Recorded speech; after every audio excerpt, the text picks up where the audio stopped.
రజాకారులు అని జెప్పేసి మనం వింటూ ఉంటాం. రజాకారులు అంటే ఏంటంటే, బంగ్లాదేశ్ అప్పుడు యుద్ధం ఏదైతే జరిగిందో, ప్రత్యేక బంగ్లాదేశ్ కావాలని ఒక 70% మంది పోరాడుతూ ఉంటే, 30% మాకు పాకిస్తానే కావాలి. మేము పాకిస్తాన్‌లోనే ఉంటాం. పాకిస్తాన్‌కే సపోర్ట్ చేస్తాం.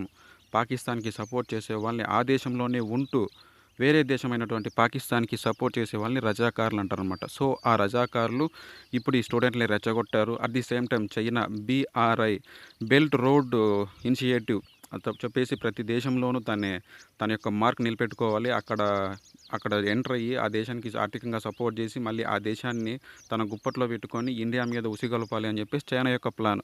అది కూడా బంగ్లాదేశ్‌లో ఈ స్టూడెంట్స్ యొక్క నిరసన ఏదైతే ఉందో దానికి కూడా చేసింది అని చెప్పేసి చాలామంది పెద్దలు చెప్తున్నారు. సో, బట్ ఏదేమైతేనేమి జరిగినటువంటి ఎలక్షన్‌లు కూడా అంత న్యాయబద్ధంగా జరగలేదు. సో, అలా న్యాయబద్ధంగా జరగలేదు కాబట్టే ఈరోజు అన్యాయంగా